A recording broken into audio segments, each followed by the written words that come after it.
Buenas tardes a todos. Vamos a empezar con nuestra clase de hoy, miércoles 5 de mayo, hablando de pruebas civiles. En la sesión anterior estuvimos hablando de la prueba testimonial, una prueba muy común en los procesos, cuya finalidad es escuchar a las personas que sin ser partes tienen conocimiento de los hechos del proceso porque estuvieron presentes, porque lo vieron, porque lo escucharon, porque tienen conocimiento de algo. La idea de la prueba testimonial es escuchar entonces al testigo e interrogarlo y de esta manera tratar de demostrar los hechos que bien sea dan fundamento a las pretensiones o que dan fundamento a las excepciones propuestas en la contestación. Esa prueba, una vez practicada la prueba, no, retiro. Esa prueba testimonial, ¿cómo se controvierte? ¿Cómo controvierto yo la prueba testimonial? Entonces, hablemos un poquito del derecho de contradicción en la prueba testimonial. Lo primero es, la persona que pide la prueba debe expresar las razones para que ésta sea practicada. Es decir, ¿qué es lo que usted pretende demostrar con la prueba testimonial? Y eso es un error muy común, que la persona dice, señor juez, solicito que se llame como testigos a Andrés, Cindy, Felipe y Hernán. Y ponen los nombres completos, identificación, teléfono. Pero no se dice para qué.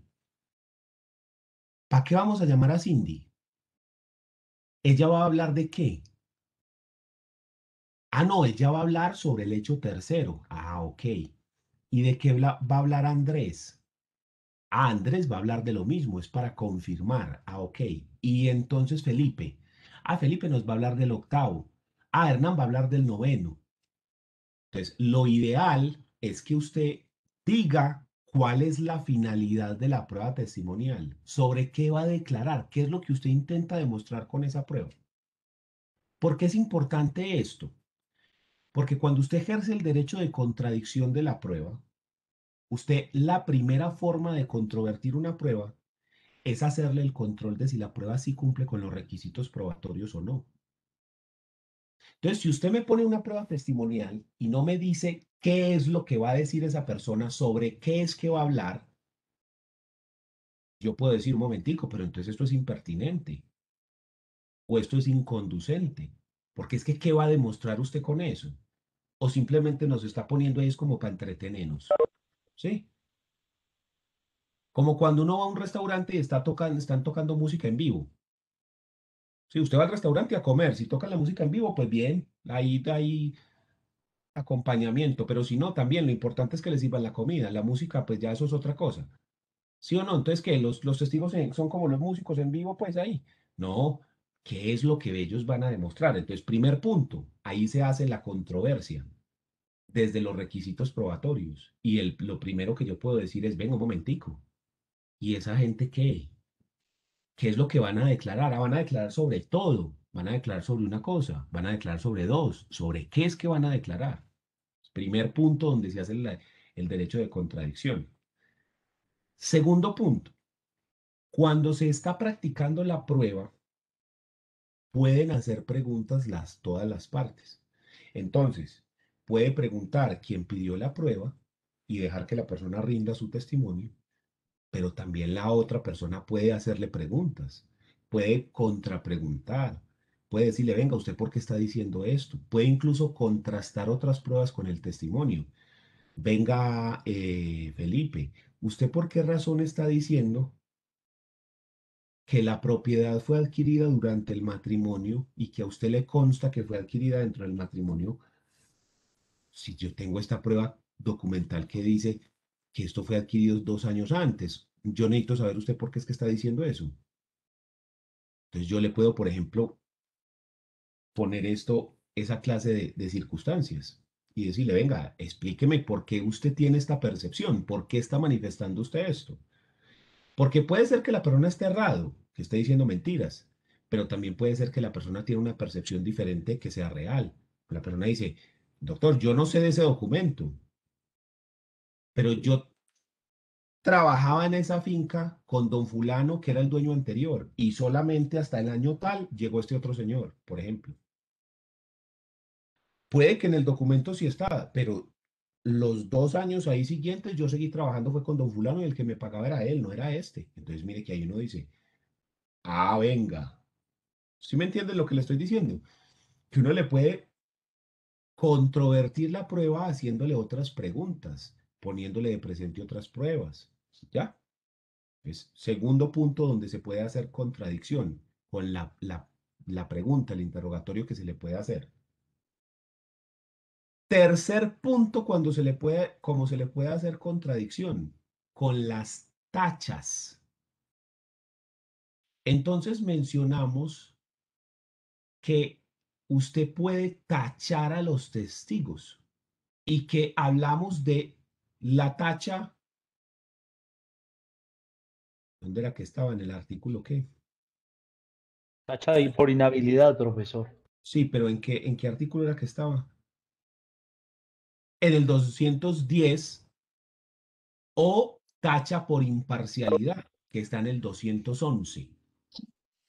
Entonces, usted también puede decir, ahí un momentico, es que ese testigo es inhábil para rendir testimonio.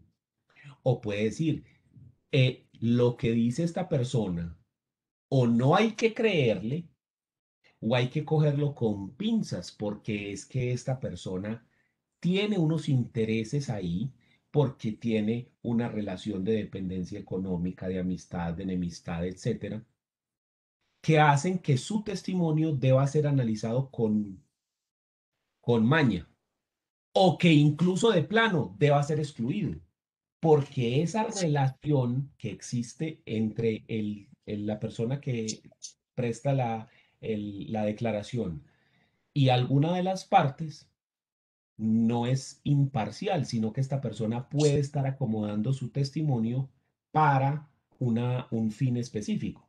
Entonces usted tiene ahí otra más forma de controvertir ese testimonio. Y finalmente, ay, se me volvió a parar, a pasar la página, denme un segundo. Y finalmente, en el artículo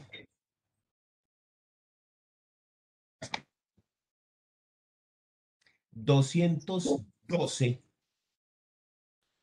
nos menciona el Código General del Proceso lo siguiente.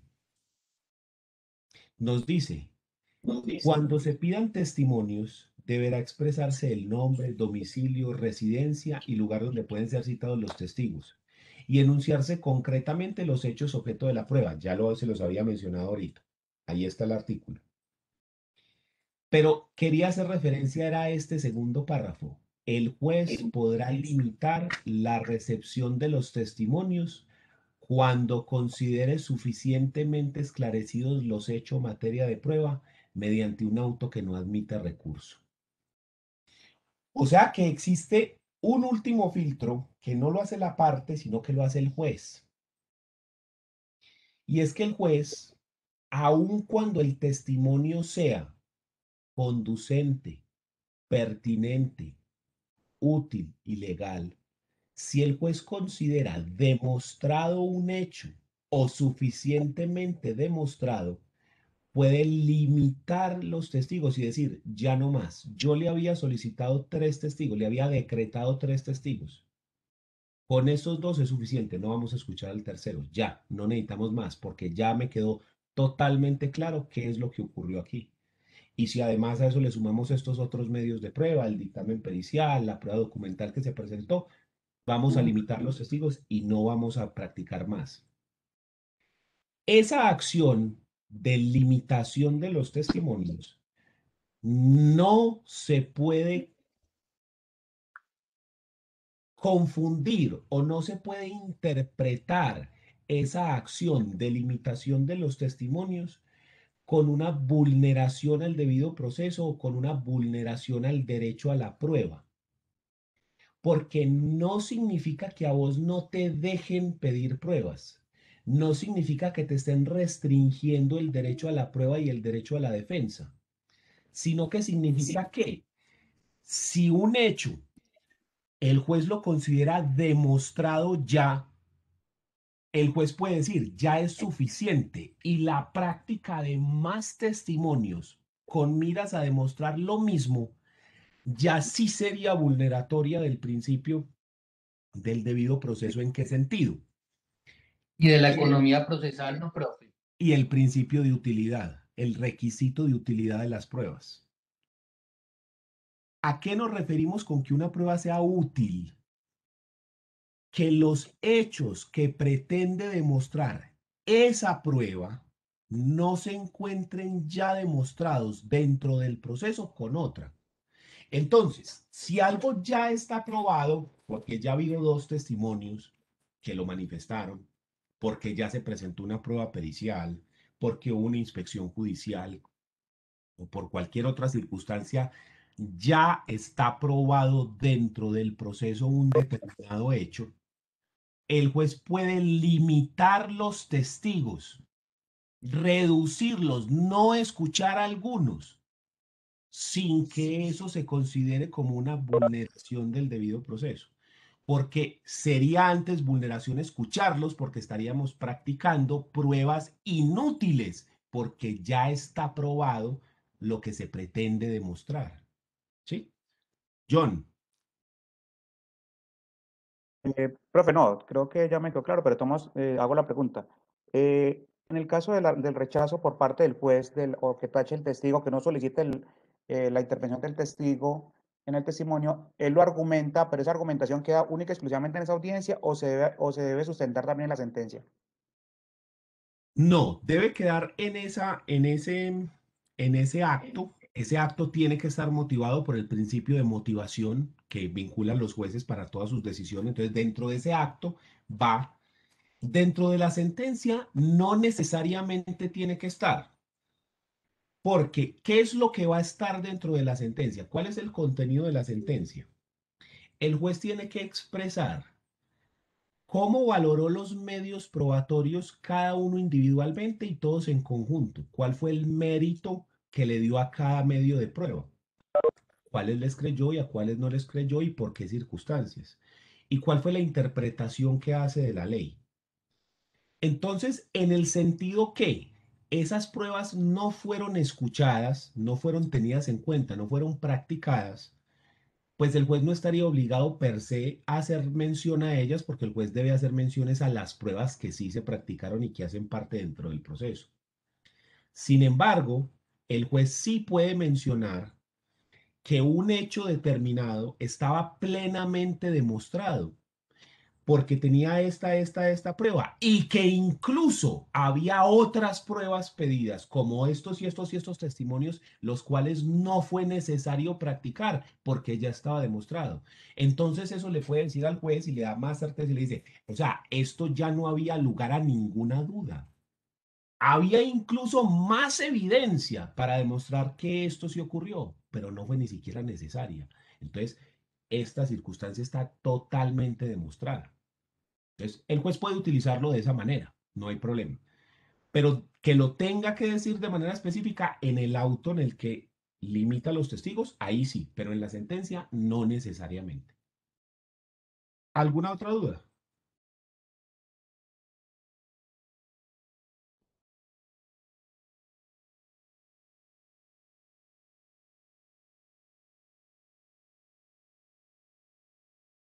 Muy bien. Algo que también es, ¿iba a hacer otra pregunta o no? No, no, que no habían dudas, profe, gracias. Listo.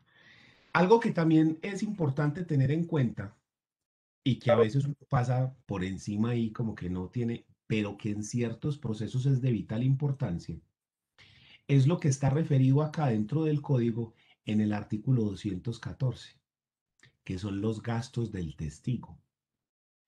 Una vez rendida la declaración, el testigo podrá pedir al juez que ordene pagarle el tiempo que haya empleado en el transporte y la declaración.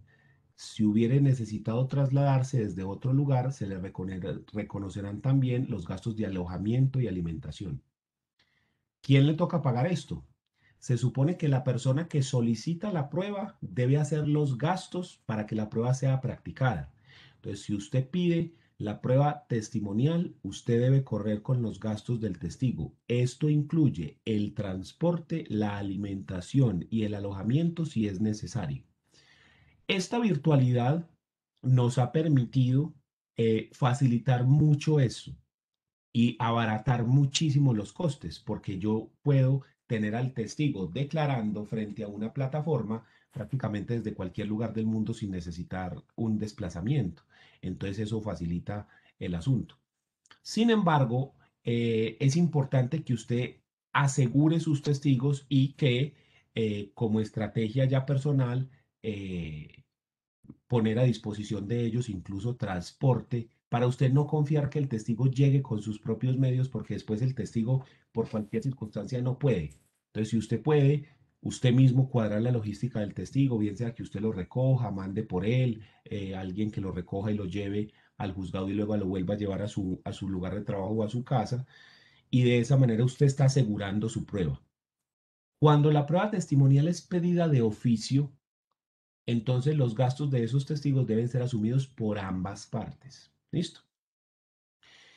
Profe, ¿qué pasa si la persona no tiene dinero? Cuando una persona está dentro de un proceso en calidad de demandante o demandado y no tiene dinero, esta persona podrá solicitar un amparo de pobreza.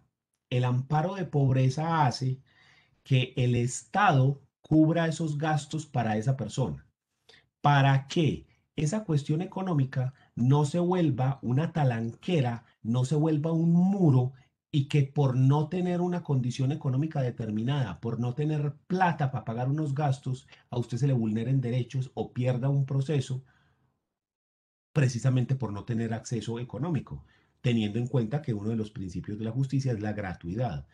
Entonces, cuando la persona no tenga, esto demostrado obviamente, recursos con los cuales asumir esta clase de costos, como los gastos del testigo, es cuando se debe pedir el amparo de pobreza. Ojo que mentir ahí, eso ya nos metemos en el campo penal y ya eso es otra cosa. Entonces, estamos suponiendo que esto es algo serio, que la persona no tiene con qué y solicita entonces esa protección por parte del Estado, que es el amparo de pobreza.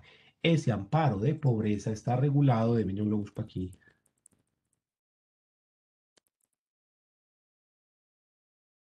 En el artículo 151 del Código General del Proceso. Venga, busquémoslo. 151, denme un segundito, lo busco aquí. 160, 156, 153, 52, 51, 151, mírenlo acá. Aquí. Amparo de pobreza, procedencia. Se concederá el amparo de pobreza a la persona que no se halla en capacidad de atender los gastos del proceso sin menoscabo de lo necesario para su propia subsistencia y la de las personas a quien tiene por ley, a quien por ley le debe alimentos, perdón, salvo cuando pretenda hacer un derecho litigioso a título oneroso.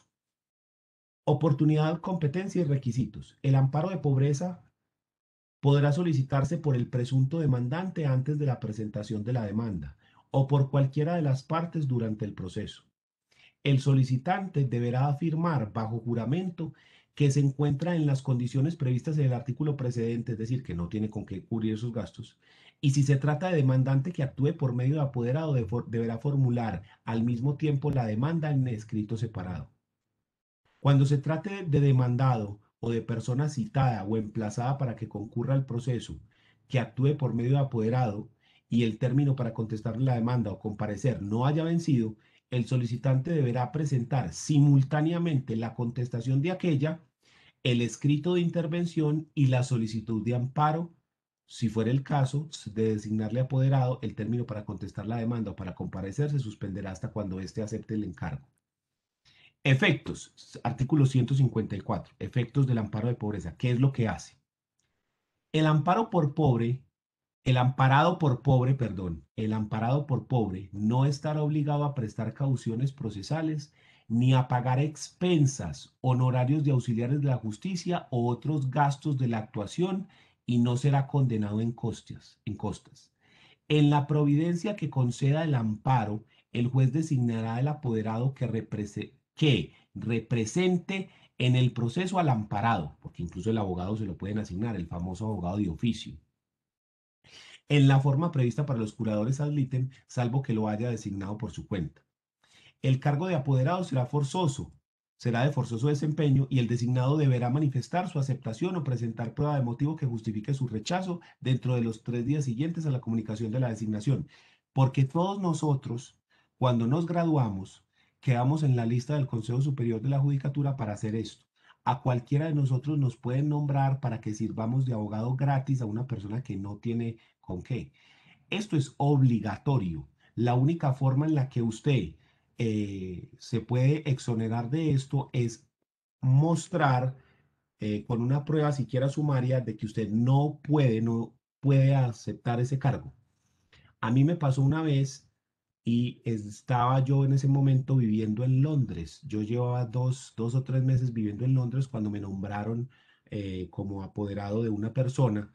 Ni siquiera supe qué clase de proceso, entonces yo mandé una carta diciendo que yo estaba viviendo por fuera del país, mandé fotocopia del pasaporte donde está el sello de migración de Colombia y el sello de inmigración al Reino Unido y diciendo que me quedaba por allá por el término de un año y que por lo tanto no podía pues asumir el cargo y en ese momento no había virtualidad. Hoy en día me parece que es más difícil porque esa distancia no es una excusa, porque usted le dicen, ah, sí, es que allá no hay internet o que bizcochín, porque usted puede presentar todo por internet.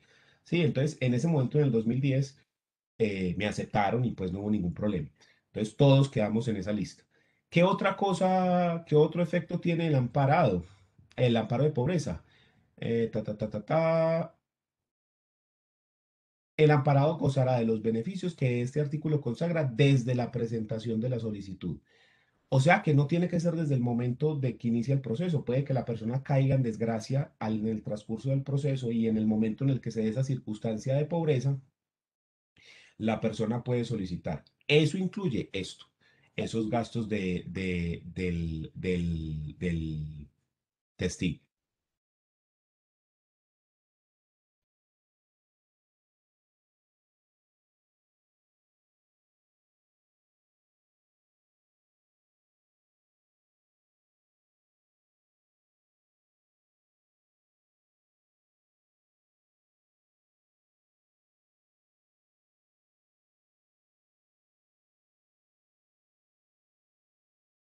Ya, qué pena, es que como que se cayó el internet.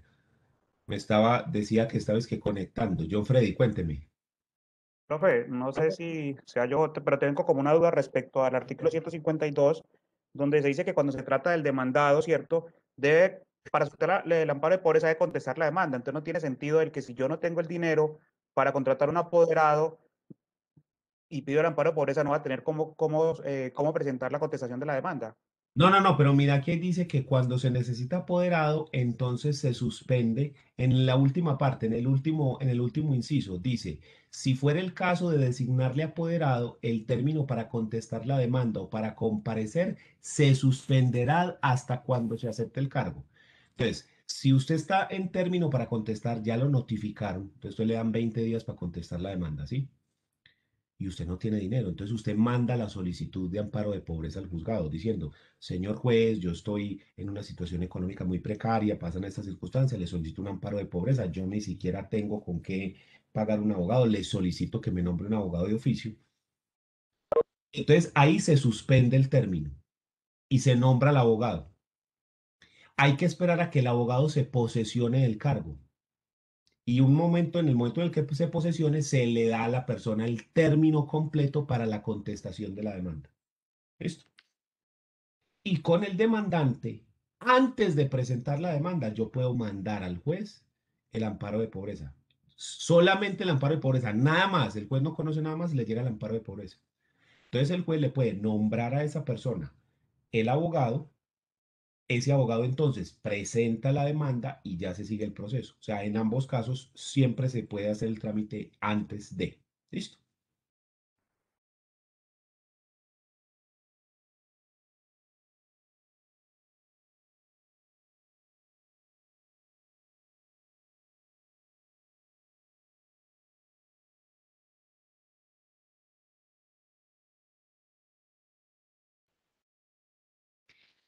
Miremos aquí otro artículo que a veces genera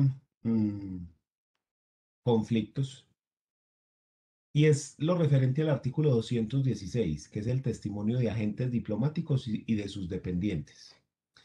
Cuando se requiera el testimonio de un agente diplomático de nación extranjera o de una persona de su comitiva o de un dependiente, se enviará una carta rogatoria a aquel por conducto del Ministerio de Relaciones Exteriores con copia de lo conducente para que, si lo tiene a bien, declare o permita declarar al testigo.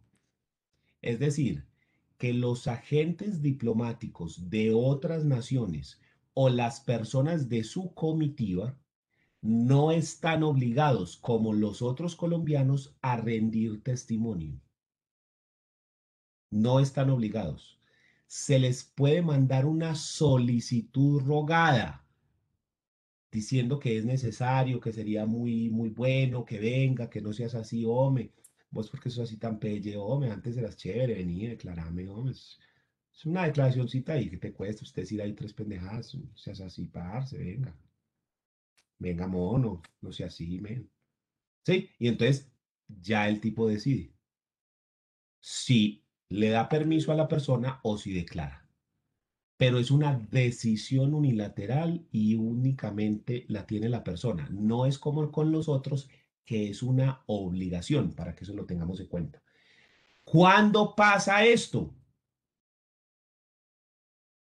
En las películas y en dos casos que pasen en la vida real, de resto nunca, ¿ya? Para que no pase. Pero a la gente le gusta mucho esta clase de artículos porque presentan ahí como la dificultad y la maña y toda la cosa. Entonces, para que lo tengan ahí en cuenta. Hombre, sí hay casos, uno, dos o tres casitos, pero no es algo muy común. No sé si ustedes se acordarán hace unos años que una señora trabajaba diplomática era de Venezuela, o no sé de qué país, y el marido cogió el carro de la diplomática, el carro diplomático con placas azules, y salió borracho, hizo unos destrozos, los hijuemadres, y atropelló una gente y una cantidad de cosas. No sé si se acuerdan de eso, eso fue en Bogotá. Entonces ahí pues hay un problema ahí, porque entonces que es el diplomático, que era el carro de la que era como cónsul, embajadora, una cosa así, y eso se volvió un problema diplomático ahí complejo, porque, hombre, que si se puede, que no se puede, que si declara, que si no sé qué, que sí, eso es. Entonces esto generalmente no ocurre, pero pues ahí está. Citación del testigo, porque es que todos los otros sí tenemos la obligación. Entonces, ojo pues con estos artículos que vamos a ver a continuación. Citación del testigo. La parte que haya solicitado el testimonio deberá procurar la comparecencia del testigo. Ya le dije, usted debe mirar la logística, debe recogerlo, debe mantenerla a la persona. Cuando la declaración de testigo se decrete de oficio o la parte que solicitó la prueba lo requiera, el secretario lo citará por cualquier medio de comunicación expedito e idóneo, dejando constancia de ello en el expediente. ¿Sí? Porque la persona necesita una citación oficial. Entonces usted le pide al secretario del juzgado que lo cite oficialmente, que diga, señor tatatá, es requerido para que el día tal, tatatá, se presente al juzgado tal a rendir una declaración. Cuando el testigo fuere dependiente de otra persona, también se comunicará al empleador o superior para los efectos del permiso que éste debe darle. Ojo que ese permiso no es que si el patrón quiere. Eso es una obligación legal. Usted le tiene que dar permiso. ¿Qué puede ocurrir? No, en este momento no, porque la persona está desempeñando una labor de ta. Eso sí, pero usted como empleador le tiene que dar permiso a la persona para ir a declarar, porque es que es una obligación. ¿Sí? Entonces, se le notifica tanto al testigo, que es requerido para que el día tal a tal hora se presente, y al empleador para que le dé el permiso respectivo. Se le dice, este señor está siendo requerido por el juzgado XYZ para que se presente el día tal a tal hora. Denme un segundo, por favor. Continuemos. Muy bien. Entonces, no es un favor, ya lo hemos dicho, es un deber. ¿Listo? Es más, si usted no asiste, eso tiene unas consecuencias complejas. Los efectos de la inasistencia del testigo los encontramos dentro del mismo código en el artículo 218. Nos dice, en caso de que el testigo desatienda la citación, se procederá así.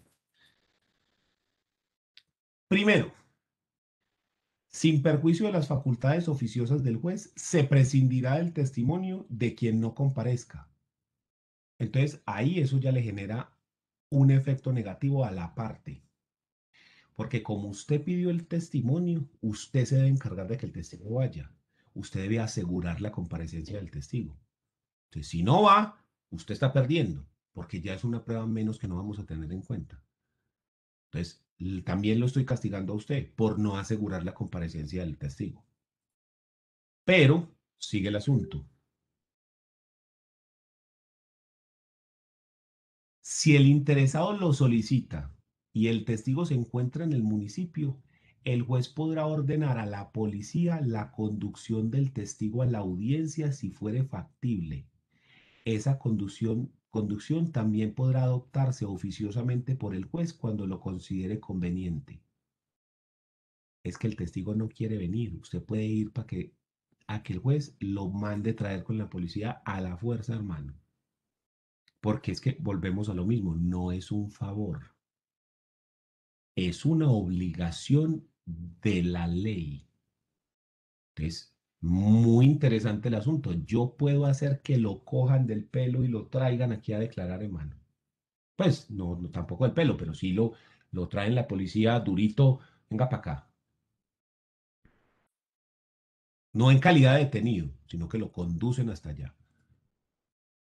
Tercero, si no pudiere convocarse al testigo para la misma audiencia y se considere fundamental su declaración, el juez suspenderá la audiencia y ordenará su citación.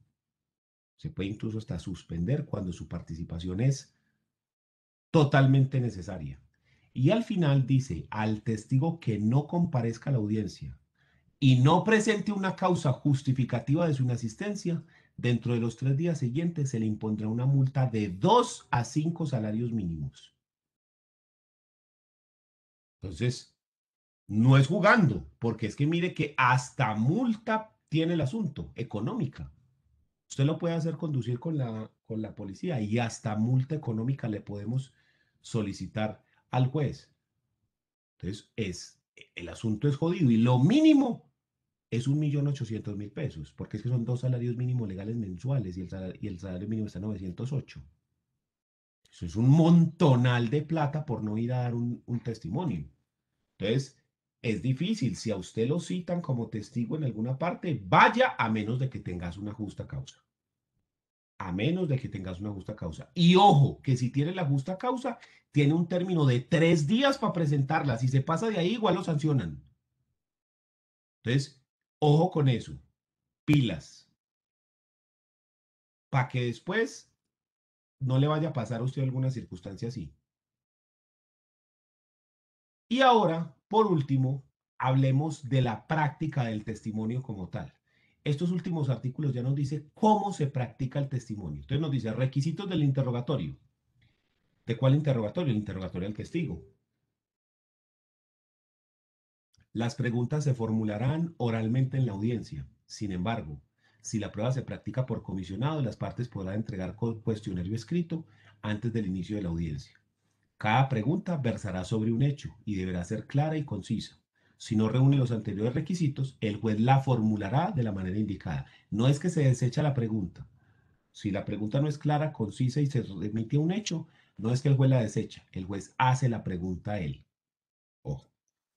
Formalidad del interrogatorio. Los testigos no podrán escuchar las declaraciones de quienes les preceden. O sea que mientras que está declarando una persona, los otros testigos están fuera de la sala de audiencia sin escucharse, para evitar que lo que dice uno influencie al otro, sino que cada uno dé la declaración conforme la tiene en su cabeza, mejor dicho, y no esté influenciado externamente. Presente e identificado el testigo con documento idóneo, tiene que llevar cédula, registro civil, pasaporte, algún documento de identificación. A juicio del juez, este le exigirá juramento de decir lo que conozca. Ya discutimos acerca de lo del juramento. ¿Listo? Entonces no sigo con eso.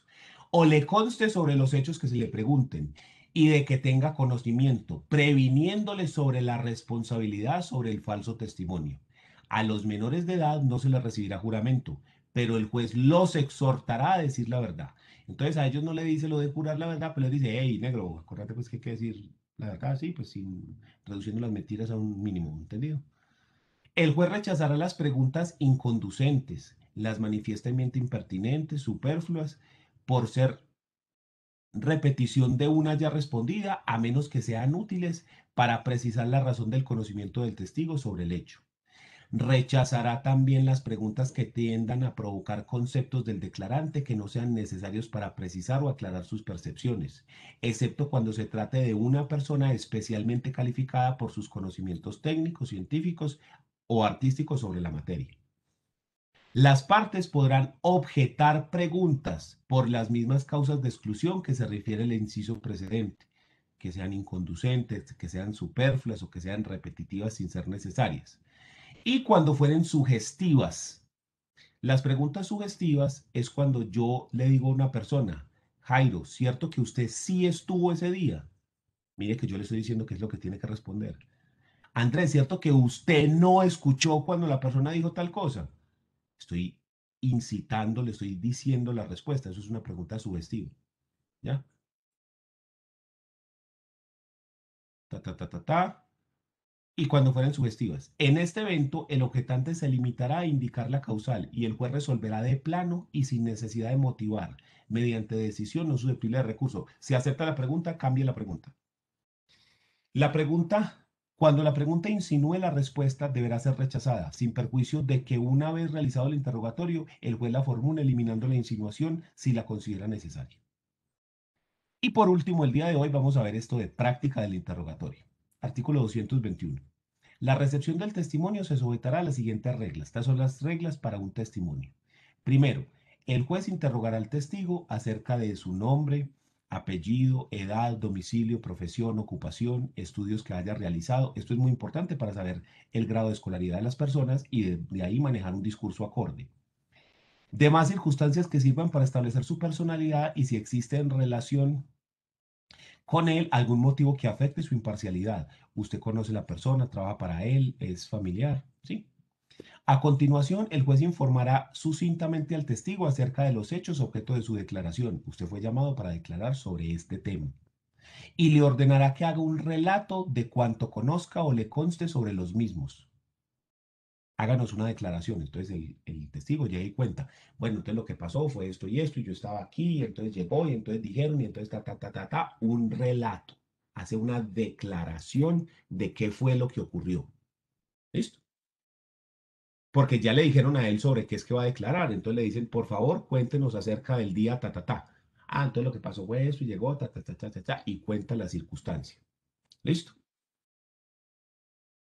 Cumplido lo anterior, continuará interrogándolo para precisar el conocimiento que pueda tener sobre esos hechos y obtener del testigo un informe espontáneo sobre ellos. O sea que de primerazo es el juez quien interroga. Primero lo pone a que declare libremente y luego lo pone a responder unas preguntas. Tercero, el juez pondrá especial empeño en que el testimonio sea exacto y completo, para lo cual exigirá al testigo que exponga la razón de la ciencia de su dicho, con explicación de las circunstancias de tiempo, modo y lugar en que haya ocurrido cada hecho y la forma como llegó a su conocimiento. Si la declaración versa sobre expresiones que el testigo hubiere oído o contiene conceptos propios, el juez ordenará que explique las circunstancias que permitan apreciar su verdadero sentido. Nada hemos dicho raro ahí. Cuarto, a continuación del juez podrá interrogar quién solicitó la prueba y contrainterrogar la parte contraria. En el mismo orden, las partes tendrán derecho, por una sola vez, si lo considera necesario, a interrogar nuevamente al testigo con fines de aclaración y refutación. El juez podrá volver a interrogar en cualquier momento. No se admitirá como respuesta la simple expresión de que es cierto el contenido de la pregunta ni la reproducción del texto de ella. O sea, no basta con decir es cierto, sino que cuando le pidan una pregunta, le pidan una explicación, debe darla. El testigo, al rendir su declaración, podrá hacer dibujos, gráficas o representaciones con el fin de ilustrar su testimonio. Vea, Yo estaba parado en la esquina. Vea, más o menos era así. Entonces coge una hojita el man y empieza a dibujar, que eso es muy común en algunos procesos. Vea, la esquina es así, vea. Traen. Entonces acá queda el semáforo. Entonces el señor viene aquí, como por este ladito así. Y entonces cuando pasa el policía que está acá, ¿me entienden lo que le estoy diciendo? Eso es súper común y es muy útil en algunos procesos. Responsabilidad civil, procesos de deslinde y amojonamiento de propiedades. Vea, entonces la finca es así. Y entonces acá tiene un cachito así que se va. ¿Sí? Eso es supremamente común. Entonces, se puede hacer, claro, y si usted sabe que el testigo hace, y una vez usted lleva con las hojitas y los marcadores para que el man pueda hacer eso. Entonces dice, el testigo al rendir su declaración podrá hacer dibujos, gráficas o representaciones con el fin de ilustrar su testimonio. Estos serán agregados al expediente y serán apreciados como parte integrante del testimonio. Asimismo, el testigo podrá aportar y reconocer documentos relacionados con su declaración. Sí, señor, yo soy empleado de la empresa también. Mire aquí mi contrato de trabajo. Mire que ahí dice que yo soy empleado y que yo soy compañero de, o sea, yo trabajo al lado del señor. Mire aquí mi contrato. Sí, a mí me consta ese hecho, señor juez, porque nosotros ese día levantamos esta acta con lo ocurrido, porque como yo soy de servicios generales, entonces yo soy el encargado de ese tipo de cosas cuando ocurren este funcionamiento de las máquinas. Entonces, aquí se levantó esta acta, mire lo que... Entonces, a eso se refiere, a que el testigo puede aportar documentos para corroborar lo que está manifestando, además de los dibujos que puede hacer. El testigo no podrá leer notas o apuntes a menos que el juez lo autorice cuando se trate de cifras o fechas y en los demás casos que los considere justificados. Sí, porque la palabra le dicen, ¿y usted cómo sabe cuánto dinero había? Pues a ver, vea. Aquí dice que en la caja el día tal había tanto. ¿Sí me entiende? A ese tipo de cosas nos referimos. De resto, no más, a menos que el juez lo considere necesario por obvias razones de memoria y de que hay circunstancias y hay hechos muy específicos que es mejor leerlos para tener la precisión del tema, pero será el juez quien determine si es necesario o no es necesario.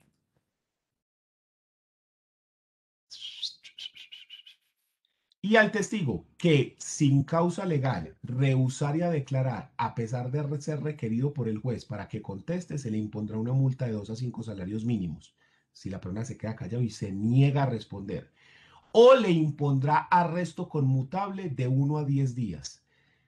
El que diere respuestas evasivas, a pesar de ser requerido, se le impondrá únicamente la sanción pecuniaria. Y noveno, cuando el declarante manifieste el conocimiento de los hechos lo tiene otra persona, deberá indicar el nombre de esta y explicar la razón de su conocimiento. En este caso, el juez, si lo considera necesario, si lo considera conveniente, citará de oficio a esa persona. Mire, vea, yo vi esto y esto, pero la persona que estaba ahí, el que estaba justo al lado cuando ocurrió eso, fue fulano de tal. Él fue el que estaba ahí al ladito. Sí, yo estaba más atrás, pero el que estaba ahí fue él. Entonces el juez dice, no, entonces venga, llamemos a este man, porque es el que sabe. Si estaba ahí al ladito, venga, a ver, llamémoslo. ¿Sí? Entonces también se puede hacer eso y el juez decir, ah, no, venga, hay que llamar a ese otro testigo que él es el que tiene el conocimiento de viva voz. Y por último, ya para ir terminando, lo referente a esta prueba pericial, a esta prueba testimonial, es que sigue la pericial, entonces me confundí. Está lo referente a la ratificación a los careos. Ratificación de testimonios recibidos por fuera del proceso. Estos son para las pruebas trasladadas y las pruebas anticipadas que se obtienen por fuera del proceso. Entonces dice, solo podrá ratificarse en un proceso las declaraciones de testigos cuando se hayan rendido en otro o en forma anticipada sin citación o intervención de la persona contra quien se aduzcan, siempre que ésta lo solicite. Para la ratificación se repetirá el interrogatorio en la forma establecida para la recepción del testimonio en el mismo proceso, sin permitir que el testigo lea su declaración anterior. Entonces puede ocurrir que la persona haya rendido testimonio en otro proceso y de ahí se esté trayendo. ¿Sabe dónde ocurre mucho eso? En los procesos contravencionales en el tránsito. Que la persona va a la audiencia de tránsito y allá da un testimonio y luego usted solicita que se traslade. Se puede entonces solicitar que el testigo ratifique lo dicho ahí y no se le permite leer lo que dijo, pues para que no lo vuelva a repetir, porque la idea es que el tipo vuelva a contar para ratificar, para contrastar lo que dijo allá versus lo que dijo acá, y mirar a ver si se está diciendo la verdad o si está ahí es inventando el hombre. Y luego dice careos. El juez, si lo considera necesario, podrá ordenar careos de las partes entre sí, de los testigos entre sí y de estos con las partes cuando advierta contradicción. Yo ya les he expresado mi opinión frente al careo, entonces no es necesario que la repitamos acá. Declaración de testigos residentes fuera de la sede del juzgado. El juez de oficio o a petición de parte, de cualquiera de las partes, podrá ordenar que los testigos residentes fuera de la sede del juzgado declaren a través de medios técnicos y hoy en día más fácil que cualquier cosa, ¿sí? Por Zoom o por algo así. Y lo último, limitación a la eficacia del testimonio. Este es el último artículo frente a esto que es importante mencionar y es que la prueba de testigos no podrá suplir el escrito que la ley exija como solemnidad o validez de un acto contrato. Si la ley dice para que el matrimonio sea válido tiene que celebrarse de esta y esta manera, por más que haya testigos que digan, sí, sí, yo lo vi que se casaron, si no está el documento, no hay. En la compraventa tiene que hacerse por escritura pública, pero yo vi cuando le entregaron la plata, le entregaron la cosa y yo vi, no, nada, si no hay el documento, no se prueba. Las formalidades que expresamente están exigidas en la ley no se suplen con la declaración testimonial. ¿Listo? Y cuando se trate de probar obligaciones originadas en contrato o convención o el correspondiente pago, la falta de documento o de un principio de prueba por escrito se apreciará por el juez como un indicio grave. Es decir, si algo tiene que constar por escrito y el testigo dice que eso es así, eso se aprueba, se aprecia como indicio, pero no reemplaza el documento. Siempre que algo tenga que constar por escrito, el hecho de que una persona diga, sí, yo lo vi, yo estaba presente, así se hizo, no reemplaza al escrito. Cuando más se aprecia como indicio, pero no reemplaza al testigo, al escrito. ¿Listo? Entonces con eso hemos terminado la prueba testimonial y a partir de la próxima sesión empezaríamos con otra prueba. ¿Listo? ¿Dudas? Profe, con relación al artículo 222, ratificación de testimonio, que dice usted que es muy común en los procesos de tránsito, esas declaraciones los trasladan a procesos de responsabilidad civil, ¿o a dónde es que se Sí, trasladan? responsabilidad civil extracontractual por accidente de tránsito para reclamar la indemnización, porque acordate que en un accidente hay 3 responsabilidades posibles. Responsabilidad penal en caso de que haya lesiones personales u homicidio por el delito. Responsabilidad contravencional en caso de que se hayan vulnerado normas de tránsito, lo cual daría lugar a sanciones de tránsito. Y responsabilidad civil, que es la indemnización de los perjuicios que se hayan ocasionado por esa circunstancia. Entonces, es muy común que lo primero que se haga es la audiencia de tránsito, que las audiencias en penales o en civil. Y usted puede solicitar que se traslade ese testimonio ya practicado allá dentro de ese proceso contravencional al proceso civil. O que si se está haciendo el proceso penal y dentro del proceso penal se llevaron testigos, que de ese proceso penal se pase al civil o del civil al penal. ¿Sí? Ya, listo, profe, gracias. ¿Alguna otra duda, muchachos?